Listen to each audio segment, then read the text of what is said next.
I'm a recent graduate of Dr. Sarah Bisbing's lab at the University of Nevada in Reno, and today I'll be sharing my master's research I conducted with my co-authors Dr. Bisbing and Dr. Urza from the Rocky Mountain Research Station. Forests are increasingly vulnerable to the hotter and more frequent droughts that are resulting in greater tree mortality. This is likely to lead to major forest type conversion and declines in ecosystem services. Plants adapted to drought stress will likely be more successful under future moisture limited conditions. Morphological adaptations, such as drought-tolerant leaf, wood, and seed traits, may help the persistence of long-lived species, like conifers, as populations with more trait variation may be better able to respond to altered conditions. As semi-arid conifer forests become more susceptible to greater water limitations, it will become important to predict their response and persistence. Timing, amount, and type of moisture is particularly important for conifers growing in dry environments, and variation in water availability can influence the extent of drought adaptation by population. Further, local topographic conditions may exacerbate or mitigate the effect of climate. Traits are a product of both genetics and environment, and heritability is a significant component. Yet variation in climate also drives trait response. Focusing on the role that environmental factors play on traits that confer success offers insight into species persistence. While trait diversity has been studied within many conifer species, this knowledge is limited in disjunct conifer populations, where minimal gene flow may result in traits that differ from continuous forests. Studying the climatic and topographic drivers of drought-adapted traits in isolated populations offers insight on the degree and patterns of trait response and allows better predictions for moisture-limited forests. In the Basin and Range province, warm, dry valleys surround high mountain ranges that sustain upland forests. These arid confined forests, known as sky islands, are predicted to be heavily impacted by climate change. And so adaptations to stress will be key for these ecosystems to endure novel climate. Ponderosa pine is a species that is both extensive and diverse, covering a significant portion of North America and varying markedly in morphology. Due to this taxonomic diversity, it is described as multiple species, subspecies, and varieties. Pinus ponderosa variety scopulorum is widely distributed across a latitudinal gradient, but isolated into montane sky islands in the northern portion of the Basin and Range in Nevada and Utah, which I will now refer to as the Northern Basin. These arid forests are a model system to explore climate stress within disjunct populations. To investigate the drivers of trait diversity within isolated conifer populations, we asked, how do scopulorum traits vary within and among populations in the Northern Basin as a function of climate and topography? We predicted that with increased moisture stress, we would find greater wood density from decreased cell size to maintain hydraulic conductivity, that we would find increased cone size from more seeds due to increased output under stress, and increased needle shed to limit the carbon costs of needles under water limitations. We also anticipated trait diversity from the influence of topography interacting with climate. To address our question, we identified isolated populations in the Northern Basin and considered discrete stands of scopulorum to be functional populations. Sites were randomly selected and stratified by aspect to capture the influence of topography on trait variation. The figure on the left shows the full ponderosa range in green, while scopulorum is in yellow, and our sampled populations are in blue. The figure on the right is the pool of initial sampling points classified by aspect. Ultimately, we sampled 55 sites across 6 ranges. The center map shows sampled ranges, while the inset maps give the sampled points over our scopulorum distribution layer in blue. To quantify drought-adapted trait variation across these populations, we sampled cone volume, wood density, and needle lifespan. Based on our hypotheses of moisture stress driving trait variation, we selected the following predictor variables: climatic moisture deficit, which represents unmet moisture demands in the system.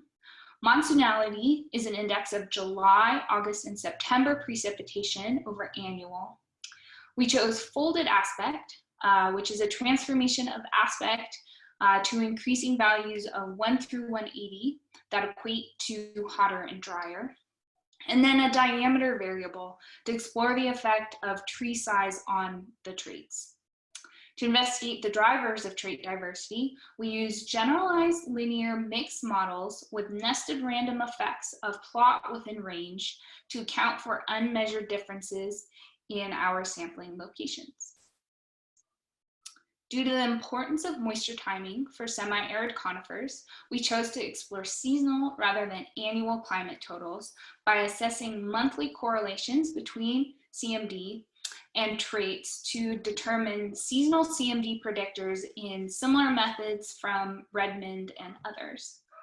We also use separate climate normals for all climate variables to correspond with timing of trait development. So a 5-year average was selected for needle and cone traits based on production cycles, and the full climate period was employed for wood density, as many of our core samples were consistent with ages over 250 years. This resulted in climate predictor variables of 118-year winter CMD for wood density, 5-year spring CMD for needle lifespan, and 5-year summer CMD for cone volume. And then both time periods was for monsoonality. These box plots show the distribution of values for all climate variables by range. Initially, we compared trait variation among and within ranges using one-way ANOVAs. All traits were significantly different among range and had greater variation among than within. These figures are probability density functions to represent the distribution of each trait within among range. The dashed lines are range-wide trait means, and you can see how some traits vary more than others. We then investigated the role of climatic and topographic predictors on scopulorum trait variation. In cone volume, we found that summer moisture influences cone size. These are partial residual plots, which are observed data with the effects of all the controlled variables accounted for. In the figure on the right, cone volume increased with summer CMD, so drier conditions, but decreased in areas with heavy monsoon influence, indicating greater reproduction under moisture stress, as larger cones are correlated with more seed. Included in the corner are the pseudo R-squared values, where a marginal is R-squared is the amount of variance explained by the fixed effects, while conditional is variance explained by both the fixed and random effects. So 13% of cone variation is driven by climate, while 41% is both climate and accounting for the influence of plot and range. Seasonal moisture deficits also drove scopulorum wood density and was the only trait where climate interacted with topography to influence variation. In the figure on the right, the regression line of winter CMD, so drier winters, has been specified at levels of 0, 90, and 180.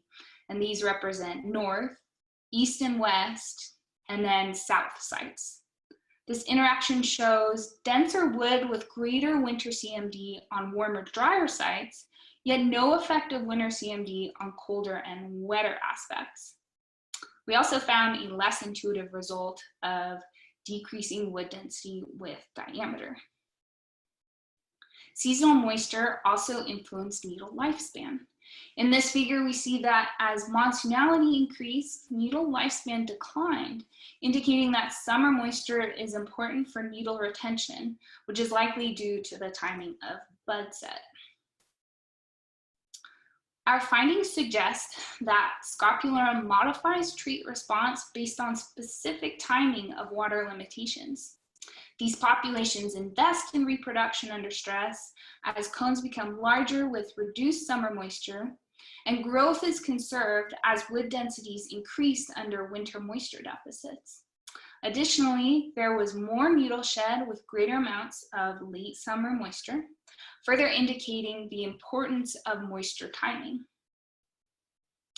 From this work, we found that traits varied widely both within and among northern basin scopulorum populations, with seasonal water availability a significant driver of drought-adapted conifer traits. Topography had a minor influence, interacting with climate in wood density alone.